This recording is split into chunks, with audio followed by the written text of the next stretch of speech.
السلام علیکم ورحمۃ اللہ وبرکاتہ۔ امید ہے دوستوں کہ آپ سب خیریت سے ہوں گے۔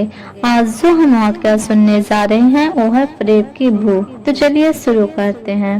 خلیفہ معتضد باللہ ایک مرتبہ اپنے زیر تعمیر محل کا معائنہ کرنے کے لیے گیا۔ اس نے مختلف زاویوں سے محل کو دیکھا۔ کاریگر اپنے اپنے کاموں میں مشغول تھے۔ معمار اور مزدور تیزی سے ہاتھ چلا رہے تھے۔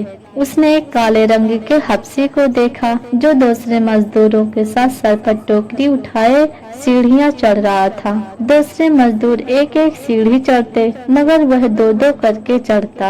علاوہ ازیں دوسرے مزدوروں کے مقابلے میں اس کے سر پر رکھی ٹوکری خاصی بڑی اور بھاری تھی۔ اس کے غیر معمولی حرکات کے پیش نظر خلیفہ نے حکم دیا کہ اس حبشی کو میرے سامنے پیش کیا جائے۔ حبشی سے اس خلیفہ نے پوچھا کہ تم دوسرے مزدوروں کے مقابلے میں زیادہ مٹی اٹھا رہے ہو اور سیڑھیاں بھی ایک ایک کے بجائے دو دو چڑھ رہے ہو، اس کا سبب کیا ہے؟ اس سے کوئی جواب نہ بن پایا اور آئیں بائیں سائیں کرنے لگا۔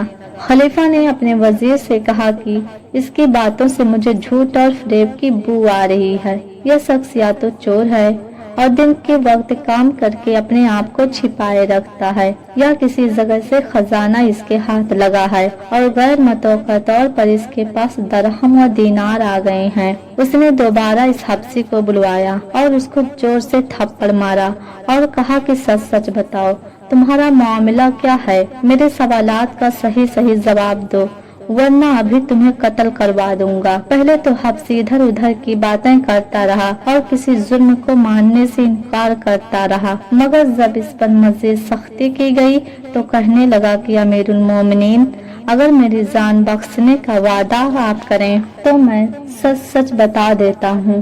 خلیفہ کہنے لگا کہ اگر تم نے کوئی ایسی حرکت نہ کی ہو جس سے تم پر حد لاگو ہوتی ہو تو تمہیں امان ہے۔ اس نے سمجھا کہ مجھے امان مل گئی ہے۔ کہنے لگا میں فلاں محلے میں بار برداری کا کام کرتا تھا، اجرت پر کبھی کام مل گیا، کبھی سارا دن فارغ۔ ایک مرتبہ خاص عرصہ مجھے کوئی کام نہ ملا، میں ایک مدت تک فارغ رہا۔ ایک دن میں نے ایک شخص کو دیکھا کہ وہ ہاتھ میں تھیلی پکڑے ہوئے گزر رہا ہے۔ میں نے اس کا پیچھا کرنا شروع کر دیا۔ میں اس کے لیے اجنبی تھا، لہٰذا اس نے مجھ پر کوئی توجہ نہ دی۔ ایک ویران جگہ مجھے موقع مل گیا، میں نے جھپٹ کر اس کی تھیلی چھین لی اور اس کو کھول کر دیکھا تو وہ دیناروں سے بھری ہوئی تھی۔ وہ میرے پیچھے آیا تو میں نے اسے نیچے گرا کر اس کا گلا دبا دیا۔ اس نے چیخنا چاہا تو میں نے اس کے منہ پر ہاتھ رکھ دیا اور تڑپتا رہا، مگر میں نے اس کو اس وقت تک چھوڑا جب اس کی سانسیں ختم ہو چکی تھیں۔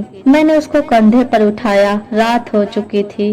میں سیدھا اپنے گھر آیا اور لاش کو تنور میں ڈال کر اسے آگ لگا دی جو جل کر سیاہ ہو گئی۔ میں نے تنور میں مٹی ڈال دی۔ میرے پاس دینار تھے جو مجھے تقویت دے رہے تھے۔ میں نے اگلے دن اس کی ہڈیاں نکالیں اور انہیں دریائے دجلہ میں بہا دیا۔ خلیفہ نے اسے گرفتار کرنے کا حکم دیا اور ایک آدمی کو بھیجا کہ اس کے گھر سے دیناروں کی تھیلی لے کر آئے۔ تھوڑی دیر کے بعد وہ آدمی تھیلی لے کر آ گیا۔ اسے دیکھا گیا تو اس کے اوپر اس شخص کا نام لکھا ہوا تھا۔ شہر میں اس کے نام کی منادی کروائی گئی۔ اس کی بیوہ بیوی نے اعلان سنا تو بھاگتی ہوئی آئی اور کہنے لگی یہ منادی میرے خاوند کے نام کی ہے جو ہفتوں سے غائب ہے۔ ہم نے اس کو ہر جگہ تلاش کیا مگر وہ نہیں مل سکا۔ وہ فلاں دن فلاں تاریخ کو 1000 دینار لے کر گھر سے نکلا تھا۔ میرے خاوند کا ایک چھوٹا بیٹا ہے۔ خلیفہ نے وہ دینار اس عورت کو دینے اور اس حبشی کی گردن مارنے کا حکم دیا اور کہا کہ اس کی لاش کو تنور میں ڈال دیا جائے اور اس کی ہڈیوں کو دریائے دجلہ میں بہا دیا جائے۔ تو یہ تھی فریب کی بو۔ دیجیے ہمیں اجازت جی، السلام علیکم ورحمۃ اللہ وبرکاتہ۔